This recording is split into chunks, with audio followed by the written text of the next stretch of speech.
और उत्तराखंड में जंगल की आग की बात करते हैं तो जंगल की आग लगातार बढ़ती जा रही है और पिछले 24 घंटे में 68 जगहों पर आग लगी। अब तक 721 बार जंगल में आग लग चुकी है और वन विभाग आग पर काबू पाने में नाकाम ही दिख रहा है। अभी तक 902 हेक्टेयर जंगल क्षेत्र में आग लग चुकी है और साथ ही आग की चपेट में आकर अभी तक 4 लोग झुलस चुके हैं, जबकि 20 लाख से ज्यादा की वन संपदा का नुकसान भी हो चुका है।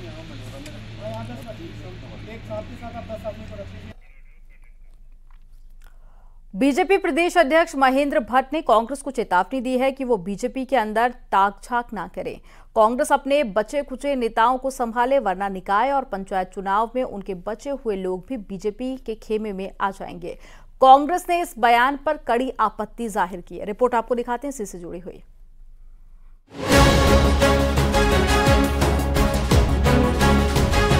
बीजेपी ने सभी विधानसभाओं पर कमोबेश कांग्रेस के कई प्रभावशाली नेताओं को तोड़कर पार्टी ज्वाइन करा दी।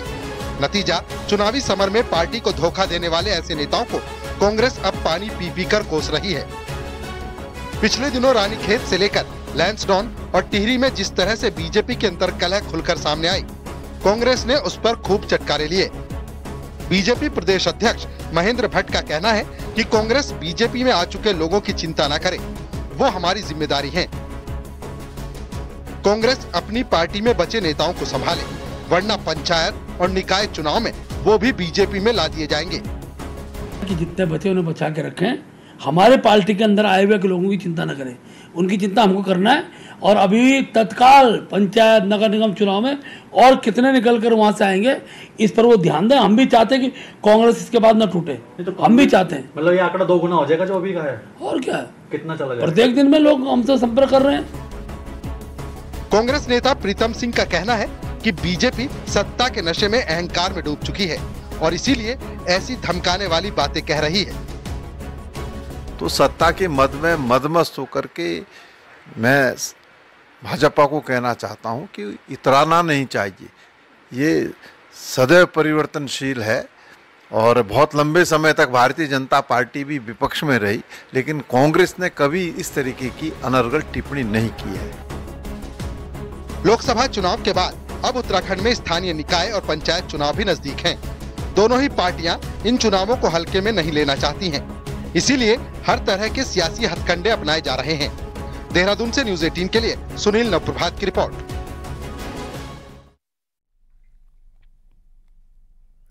उत्तराखंड में कम वोटिंग में बहस थमने का नाम नहीं ले रही है और मुख्यमंत्री ने पहली बार कम वोटिंग के लिए कांग्रेस के बड़े चेहरों को जिम्मेदार बताया। उन्होंने चुनाव नहीं लड़ा तो कांग्रेस ने भी पलटवार किया। एक रिपोर्ट आपको दिखाते हैं।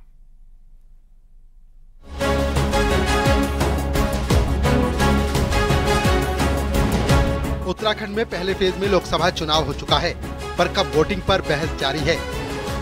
कम वोटिंग पर बीजेपी कहती है कि कांग्रेस का वोट कम हुआ और कांग्रेस कहती है कि ये बीजेपी का नुकसान है। इसी बहस के बीच मुख्यमंत्री पुष्कर सिंह धामी का बयान सामने आया है। शनिवार को हल्द्वानी में एक प्रेस कॉन्फ्रेंस के दौरान मुख्यमंत्री पुष्कर सिंह धामी ने कम वोटिंग के लिए कांग्रेस के बड़े नेताओं को जिम्मेदार बताया। 4 जून को सब स्पष्ट हो जाएगा। वैसे स्पष्ट है, यहाँ पर आपने देखा होगा कि कांग्रेस के पास जो परंपरागत रूप से जिनको टिकट लेना चाहिए वो टिकट लेने ही नहीं आए, इसलिए उनको पहले से ही पता था कि चुनाव के परिणाम क्या आने वाले हैं। और जो बार बार मतदान कम हुआ, ऐसी बातें भी चली हैं। मतदान भी इसीलिए कम हुआ कि जो उनको वोट देने वाले लोग थे वो वोट देने नहीं आए। जो मोदी जी को प्रधानमंत्री बनाने के लिए वोट देने वाले थे वो बड़ी संख्या में आए हैं। कम वोटिंग का फायदा और नुकसान किसके खाते में जाएगा, ये 4 जून बताएगा। पर कम वोटिंग के लिए कांग्रेस के बड़े नेताओं को जिम्मेदार बताने वाले मुख्यमंत्री के बयान ने सियासत जरूर गरमा दी है। कांग्रेस नेता प्रीतम सिंह ने सवाल पूछा कि पूर्व सीएम निशंक और तीरथ सिंह रावत जैसे बड़े चेहरे कहां गए। बड़े चेहरे लड़े या नहीं, आपका कौन सा बड़ा चेहरा लड़ गया? क्या निशंक जी प्रदेश के पूर्व मुख्यमंत्री थे, वो चुनाव लड़े? तीरथ सिंह रावत जी प्रदेश के पूर्व मुख्यमंत्री थे, क्या वो चुनाव लड़े?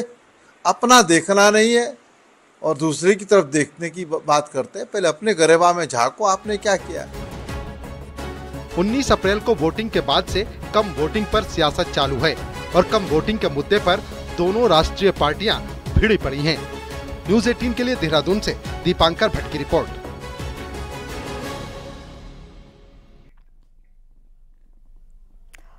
उत्तराखंड में इन दिनों सबसे ज्यादा जिन 2 सीटों की चर्चा है वो है अल्मोड़ा और साथ ही पौड़ी गढ़वाल। इन दोनों सीटों पर पुरुषों की अपेक्षा 84,000 ज्यादा महिलाओं ने वोट दिया है, जिस पर बीजेपी और कांग्रेस अपना अपना दावा जता रही है। रिपोर्ट आपको दिखाते हैं।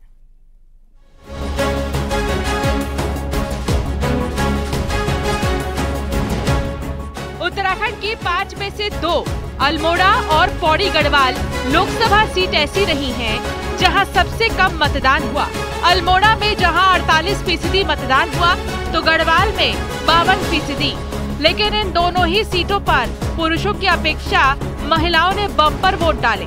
अल्मोड़ा में पुरुषों की अपेक्षा 42,862 और गढ़वाल में 41,840 से ज्यादा महिलाओं ने वोट डाले। इस वोट पर अब सियासत जारी है। बीजेपी का कहना है कि मोदी सरकार की महिला कल्याण नीतियों से महिलाओं में उत्साह है।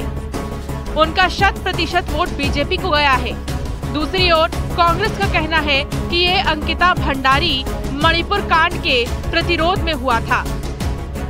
पूरा माहौल भाजपा के पक्ष में है और मातृशक्ति का जो हमको सहयोग होता है, भारतीय जनता पक्ष में जो मतदान होता है वो अपना में बहुत कीर्तिमान है। लगभग 80,000 से ज्यादा दोनों लोकसभा के अंदर मातृशक्ति का पोल हुआ है और मैं कह सकता हूं कि ये हमारे लिए एक पूंजी है और इसीलिए तो हम कह रहे हैं कि इस बार 5 सीटें प्रचंड बहुमत हम लोग जीतने वाले हैं। मेरे को उम्मीद है और भरोसा है इस बात का कि पहाड़ की महिलाओं ने अंकिता भंडारी के वीआईपी का नाम जानने के एवज में वोट दिया है। उनको मणिपुर की घटना ने बहुत सेटबैक दिया था और खासी चर्चा थी उस बेटी की जिसने अपनी कुश्ती एक सांसद की वजह से छोड़ी और महिलाएं जागरूक भी है।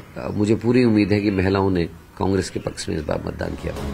लेकिन एक सच ये भी है, यही 2 जिले हैं जहां से सबसे ज्यादा पलायन हुआ है। जानकार ये भी कहते हैं कि पलायन के चलते भी पुरुष वोटर्स का प्रतिशत कम हुआ है। इस तर्क को इस बात से भी समर्थन मिलता है कि उत्तराखंड में सबसे ज्यादा सर्विस वोटर इन्हीं 2 सीटों पर है। प्रदेश में 93,000 सर्विस वोटर्स में से सबसे ज्यादा 34,000 पौड़ी गढ़वाल सीट पर तो 29,000 service voters Almora Lok Sabha seat पर हैं। न्यूज 18 के लिए देहरादून से सुनील नवप्रभात की रिपोर्ट।